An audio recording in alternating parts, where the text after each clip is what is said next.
Welcome to this edition of Beef Tips. Today's topic is late summer and fall forage options on prevented planted acres. I'm Dr. Ron Lemonade, your beef extension specialist at Purdue University. And I am Keith Johnson, Purdue Extension Forage Specialist.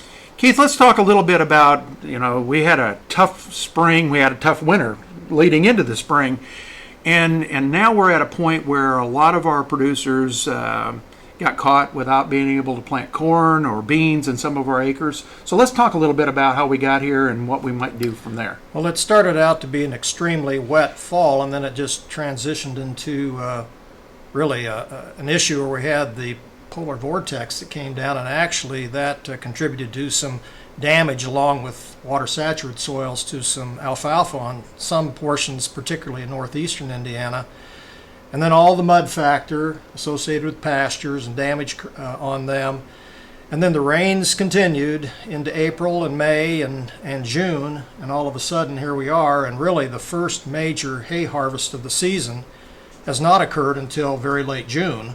And what that means is quality of the forage is not going to be great. Well, and that means also that our tonnage is probably going to be down in terms of, we're doing first cutting now, which is probably, 50%, maybe 60% of the total annual yield now. At least 40. And, we might get a second cutting. Right.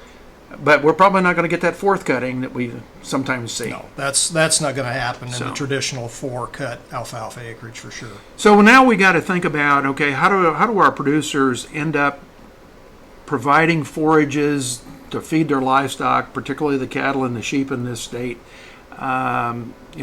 using maybe some alternative thought processes?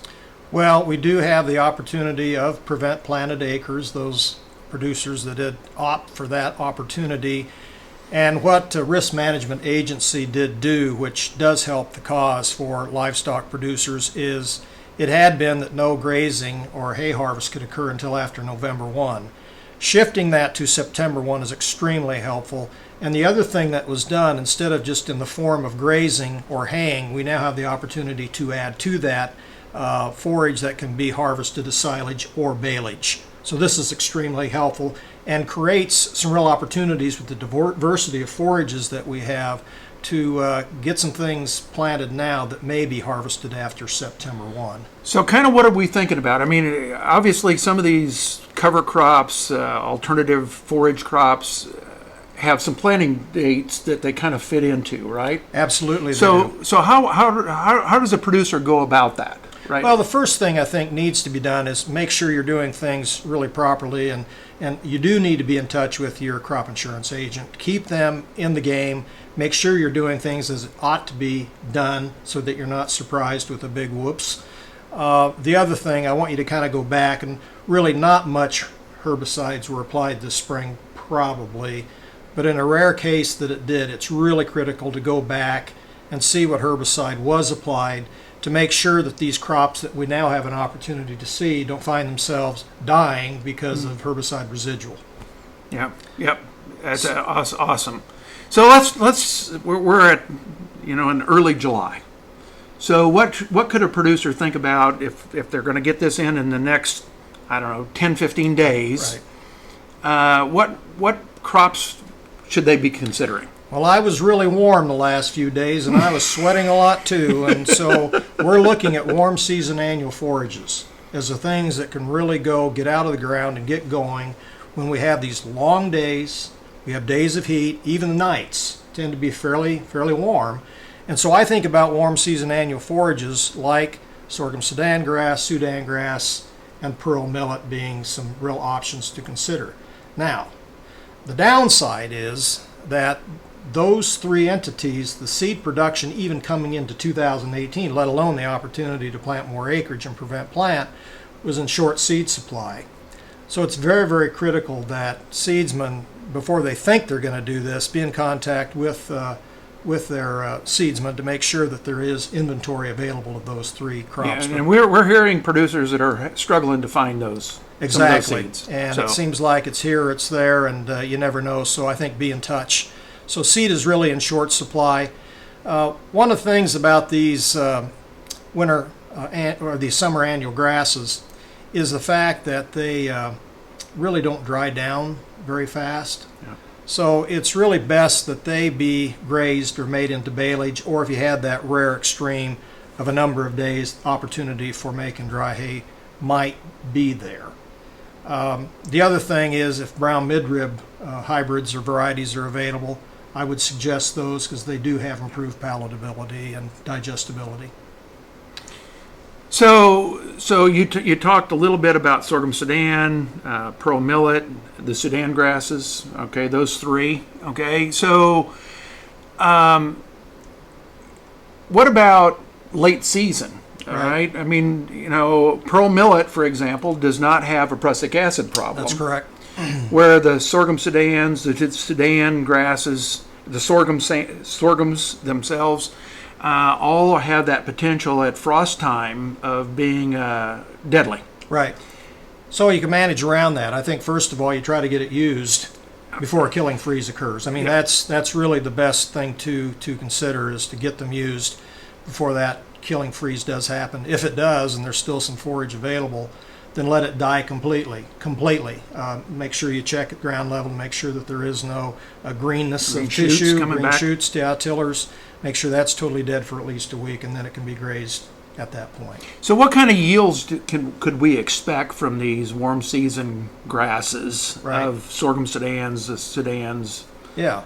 Well, we did a Millets. research study for a couple seasons in progression with many of these different forages, and so that is quite helpful to me in knowing at a given date at a given location that we do have what I consider to be pretty good opportunity of looking at real type of yields. But in those studies, we were looking at 2 to 3 tons of dry matter per acre.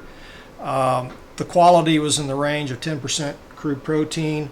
Nutrient-detergent fiber was 55 to 65%, and acid detergent fiber is 30 to 35%. The nutrient-detergent fiber is a predictor of intake, and acid detergent fiber is a predictor of digestibility. So we're in that, they're going to be eating somewhere in the neighborhood of 2% of their body weight. Correct. Okay, Yeah. and on that kind of a forage, and Right. that makes a nice maintenance, maybe a little bit above maintenance kind of a diet. It's probably not one that you want to develop heifers on without some supplementation, but it makes a nice cow feed. Particularly, the quality is going to be improved if you can get it before it starts to shoot ahead. Okay. What about some of these other ones, like things like maybe teff? Yeah, teff is an interesting species. It's really been in Midwest agriculture now for probably, in a bigger way, in the last 15 years. It's a very, very small seed. It actually is one that is used for the grain over in a couple countries in Africa, but we, by the way, learned that the herbage, the vegetation, was of forage type quality.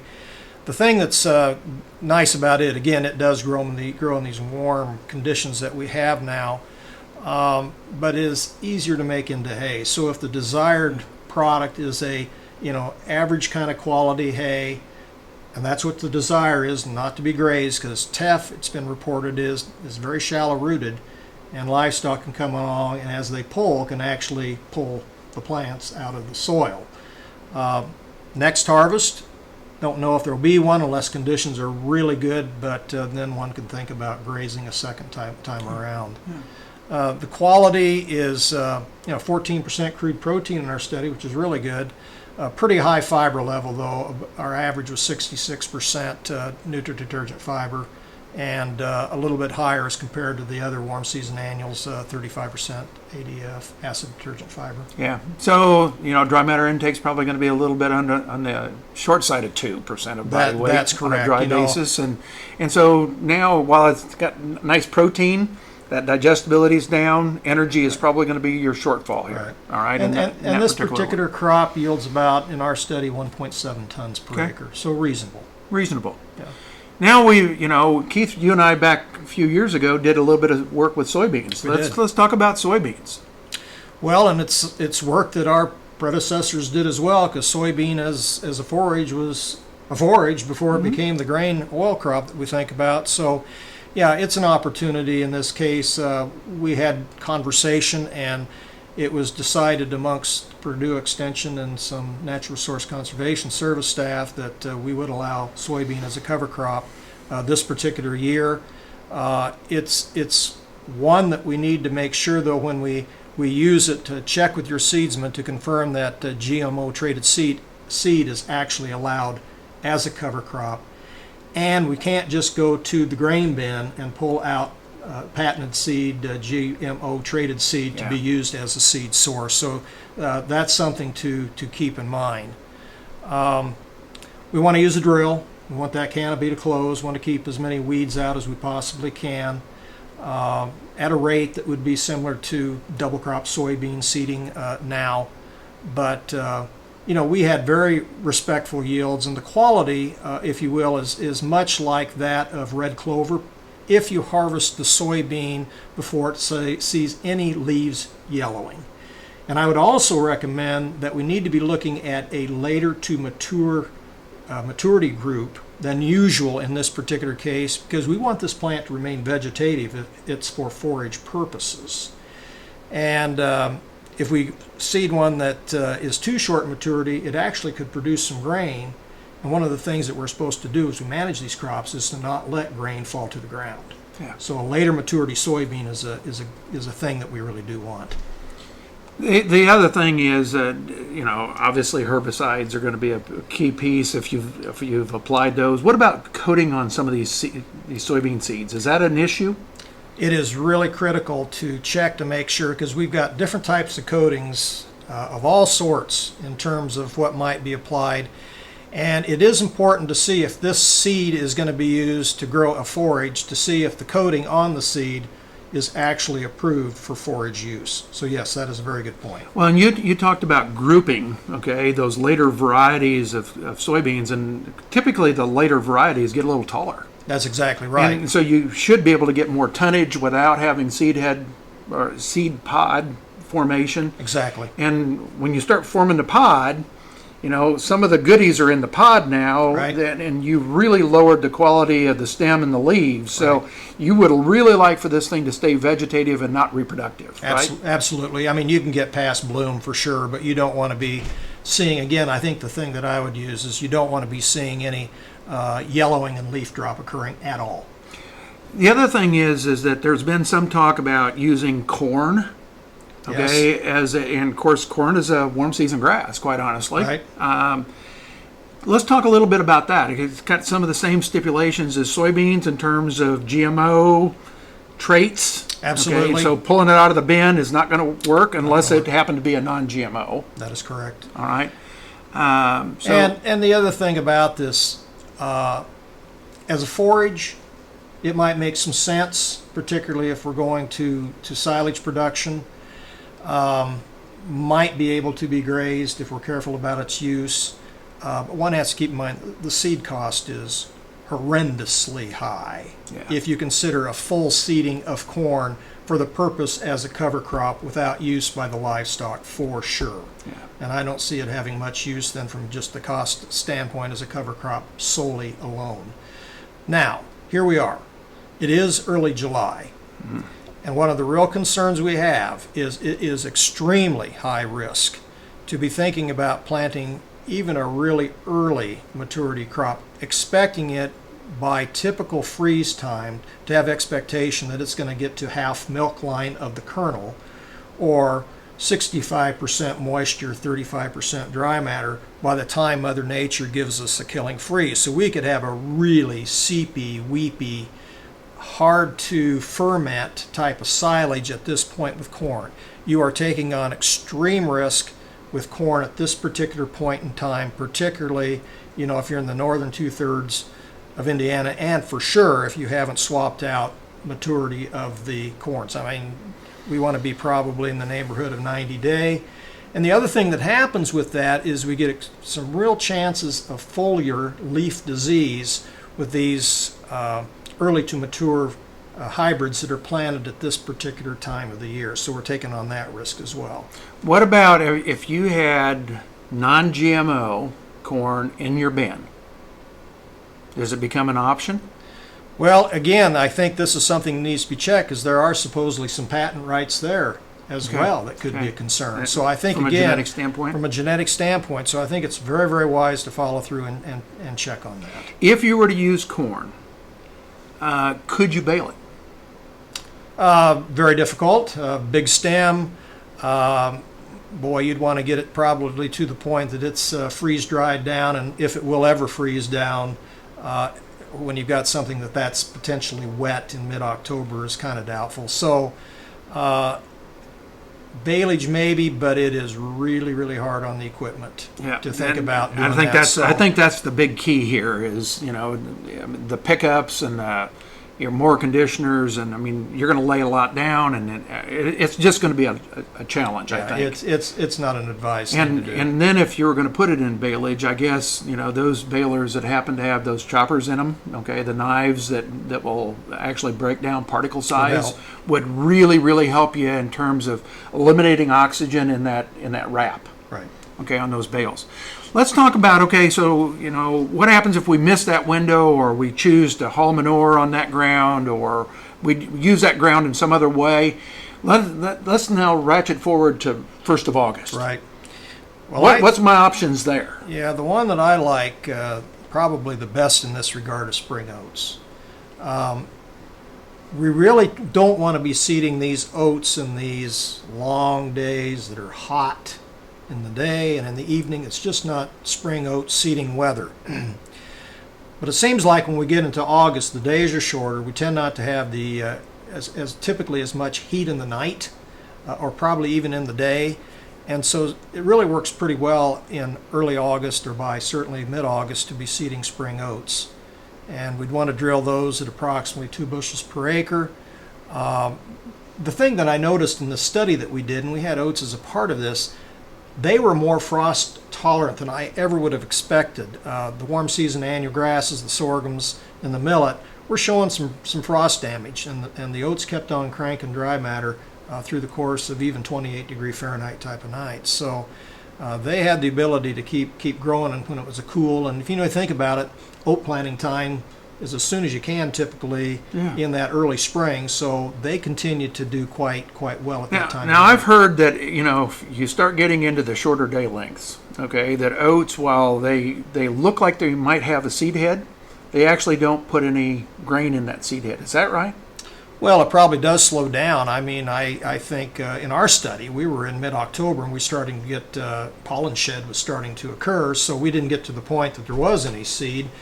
And that would be my expectation here, unless the fall is really extended, that there ought not be any seed production occurring. So that keeps it more vegetative. Okay, Absolutely. It's not into that whole big reproduction where you're putting all the nutrients in the head and sucking it out of the rest of the plant. So it stays quality-wise pretty good. It does. Late in the season, right? Late in the fall. It's kind of like keeping things in the refrigerator. The quality stays, for an extended period of time, and that is the case with these oats. We're getting 1.5 tons of dry matter per acre, which is fairly respectful for being that seeded, into mid-August. When we get to that time of the year, though, when we're using them in the month of October, really you're going to be looking at grazing, or the traditional silage, or you're looking at making baleage. I would not have the expectation that we're going to be making dry hay in October with oats. Yeah, I would agree with that. And the quality is pretty good. It's really phenomenal. It's about 16% crude protein, 45% nutrient-detergent fiber, and 25% acid detergent fiber. So there's some real flexibility in diets with this. Even beyond the beef industry, I think we could take this as part of a ration in even lactating cows. On the farm. So really, really good quality. With 16% protein, you've met virtually all of the categories of beef cattle, at least, protein requirement. And then when you got 45% NDF, these cattle are going to eat 2.5, 2.6, maybe even 2.7% of their body weight. That means they are eating a lot of nutrients, okay? Right. And the TDN is high. It's a heck of a nice feed. It is a good feed. It is a very good feed. Now, I wanted to kind of go back and kind of think about all these crops, though. I think in terms of nitrogen, do you want to apply nitrogen? Well, I think if you get into a status that the crops are not growing well at all, you may need to think about some nitrogen, but in our studies that we did, we found that 50 pounds of nitrogen was adequate when we were seeding in July and August. I would say, though, if we have a lot of prevent plant and we have a cow herd of 20, okay, maybe you don't need to be getting the most acreage, Most tonnage. most tonnage per acre. to get the tonnage that you need, unless you're, selling it on to another producer that's in need. So I think kind of keep that need in, as well as the cost consideration, and certainly as we think about nitrogen in this whole process. What about the brassicas? How do they fit into this? Okay, and brassicas, I mean, obviously the radishes, the turnips, those kinds of things. Right. We found in our study that we did look at forage turnips and oilseed radish. The forage turnips, I kind of tend to like better from the standpoint that tended to yield a little bit better.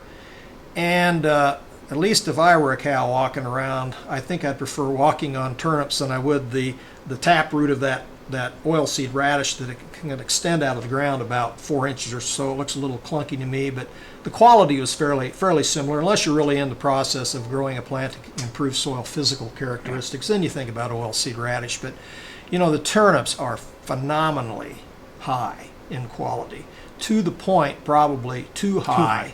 But if you really want to add some digestibility even to a really good feed like oats, those things go together very well. You can seed them on the same day in that August time frame. They diversify the stand, and so we were looking at a situation here when we do this. We want to reduce oat seeding about half, and then I would seed about 1 pound of pure life seed of the turnip per acre. And they definitely do add energy to the diet if that's something that's really needed. Yeah, I guess I really liked, from a nutrition perspective, the oats in there from the standpoint of adding a little bit of fiber. Absolutely. That the radishes and the turnips don't provide. I mean, there's a lot of leaf and a lot of digestibility there.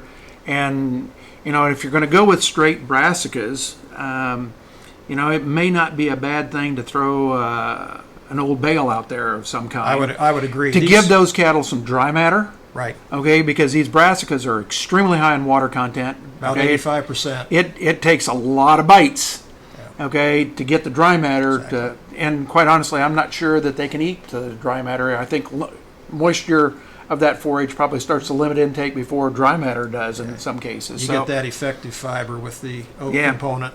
And, the other thing I would say, this is a grazing option. Yeah. So when you put the turnips with the oats, you're looking at grazing as being the best way to go.